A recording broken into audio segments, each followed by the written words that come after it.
২১-এর গণ অভ্যুত্থানের শহীদদের প্রতি শ্রদ্ধা রেখে আজ মাস্টারদা সূর্য সেন হলে ২৪টি বৃক্ষরোপণ করবে এবং সেই লক্ষ্যে আমাদের সামনে উপস্থিত হয়েছেন মাস্টারদা সূর্য সেন হল ছাত্রদলের আহ্বায়ক, অন্যান্য যুগ্ম আহ্বায়কবৃন্দ এবং মাস্টারদা সূর্য সেন হলের মাননীয় প্রভোস্ট অধ্যাপক ডক্টর রফিকুল ইসলাম স্যার।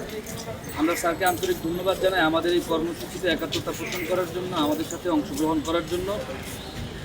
এই বৃক্ষরোপণ কর্মসূচি আমাদের বাংলাদেশ জাতীয়তাবাদী দল বিএনপির যে ৩১ দফা ছিল সেখানকারও একটি গুরুত্বপূর্ণ দফা হিসাবে ছিল। ২৫ কোটি বৃক্ষরোপণ করা হবে বাংলাদেশে।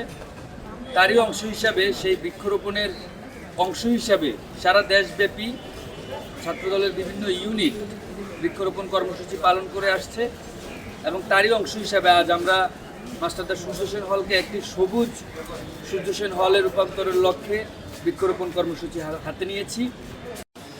আজকে এখানে উপস্থিত মাস্টারদা সূর্য সেন হল এর মাননীয় প্রভোস্ট স্যার এবং উপস্থিত মাস্টারদা সূর্য সেন হল ছাত্রদলের সকল নেতৃবৃন্দ, সবাইকে আমার সালাম। 12 তারিখ গণতন্ত্রের বিজয় হবার পর থেকেই মাননীয় প্রধানমন্ত্রী দেশনায়ক তারেক রহমান এই যে বৈশ্বিক যে চ্যালেঞ্জ, জলবায়ু চ্যালেঞ্জ, পরিবেশ দূষিত হচ্ছে, বাংলাদেশে যে রোদের তীব্রতা সেটা বেড়ে যাচ্ছে, অক্সিজেনে ধুলাবালি থেকে শুরু করে সব কিছুর ময়লা, সব কিছুর পরিমাণ বেড়ে যাচ্ছে।